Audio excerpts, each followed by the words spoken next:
very first feeling I had when I found out I was pregnant was pure fear. I was raised in a good Christian home, and I was scared. If my dad finds out, I'm gonna be on the street.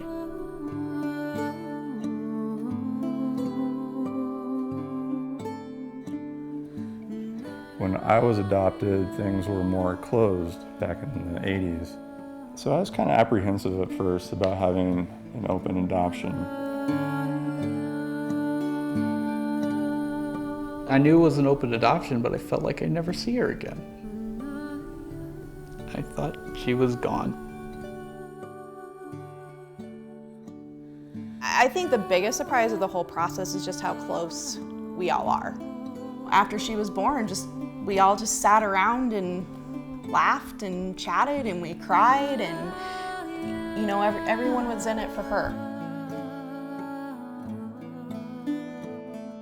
That's all I've ultimately wanted throughout this entire process, is for my daughter, my biological daughter, my birth daughter, to have a good life. How old are you? You're 2? What do you got in your hand?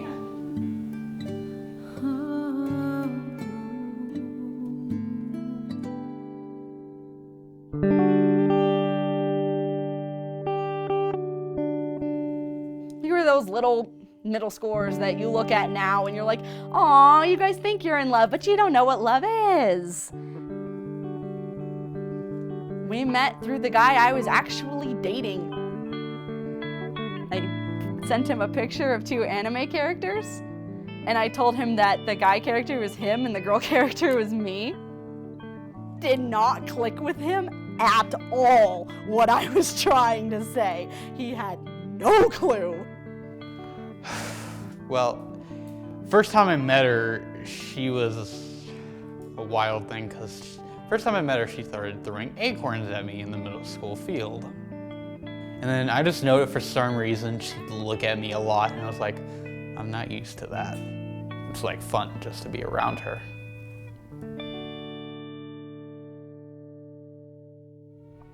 When I was 5 years old is when I first learned that I was adopted. I was actually at school.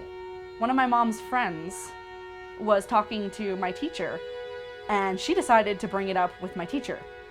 So I was sitting there at a desk and I hear, "Did you know Natalie's adopted?"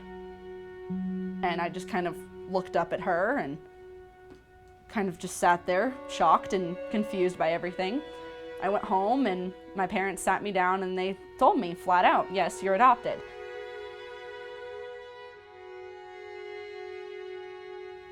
My birth mother was only about 18, 19 years old, and my father was in prison. And there was no way that the 2 of them were going to work this out.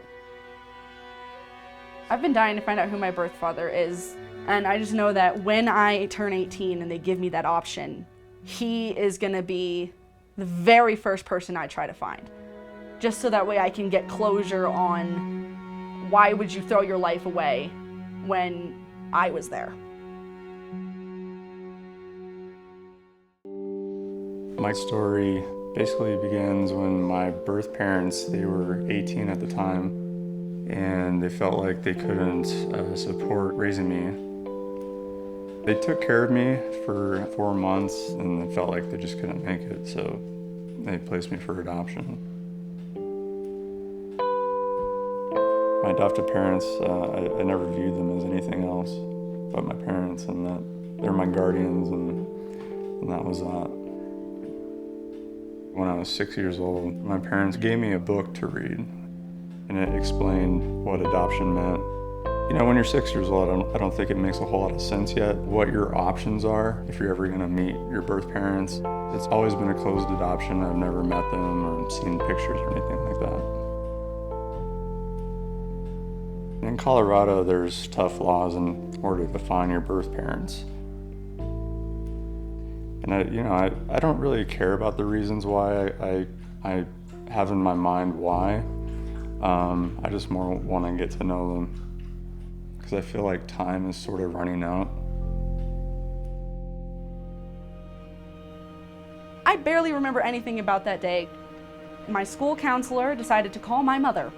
She ended up running to the school, picking me and my current boyfriend up, dragging us home, and making me take a test. She kind of told me that she might have thought she was pregnant. So when I saw the parents, I was like, what did I do? So we drove to a Walgreens and we got a pregnancy test. We went back to her house, and when she found out she was pregnant, I think I cried more than I ever have. I was 13 years old.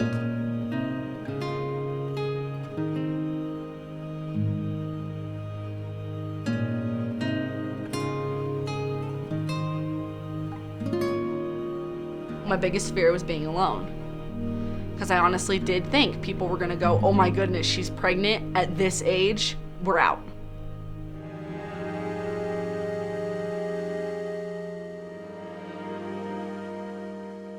The very first decision we had was keeping. We're keeping this child, we're raising this child, none of you are gonna tell us anything different.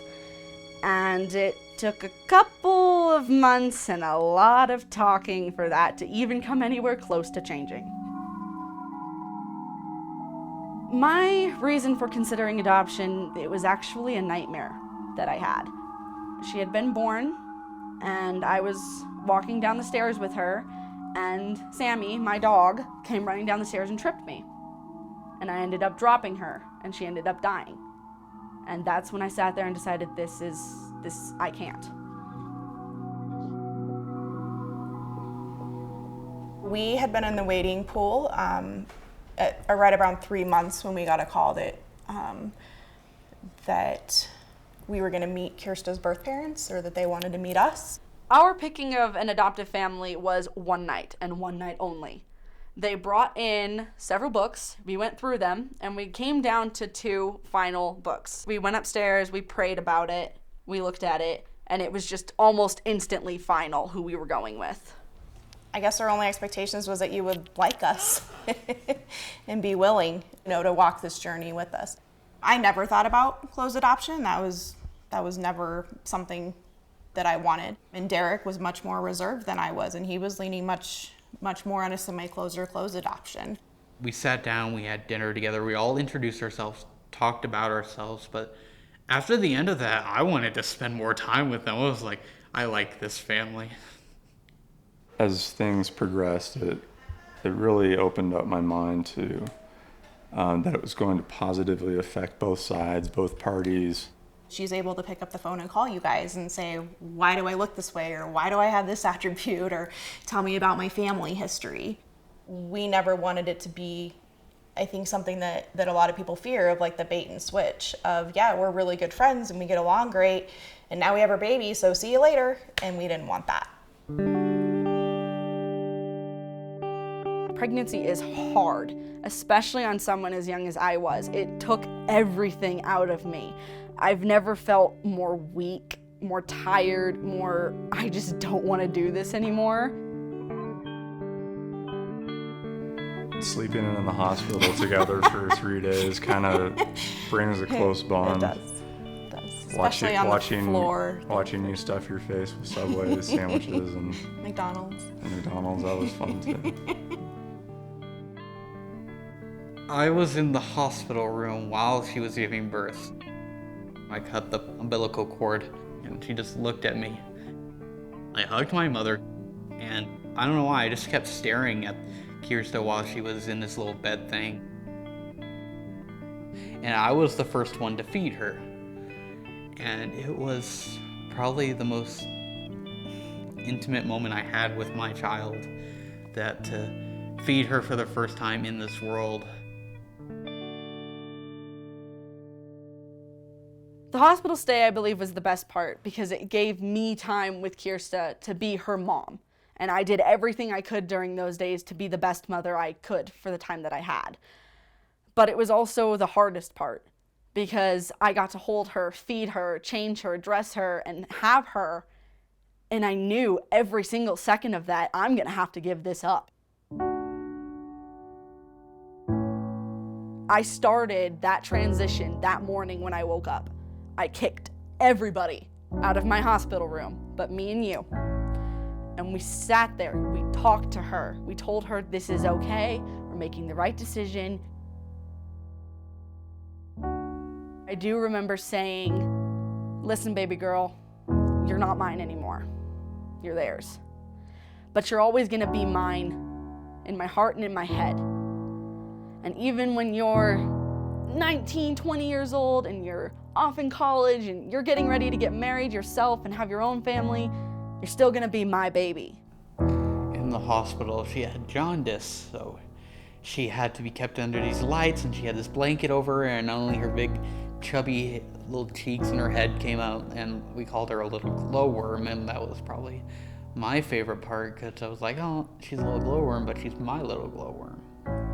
But she's also these other people's little glowworm, and I thought, they're gonna take care of her.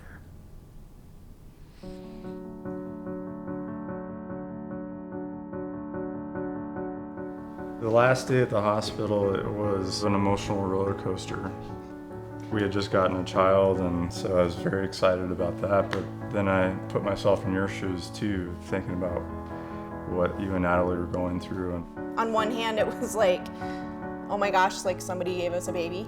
We're driving home with the baby in the car, and just, you know, all of our fears that come with just becoming parents, but yet we have that extra piece of somebody decided that we can parent their child.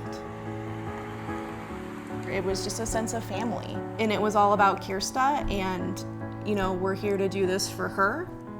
We passed her around, and you know, we made sure that everyone had their moments.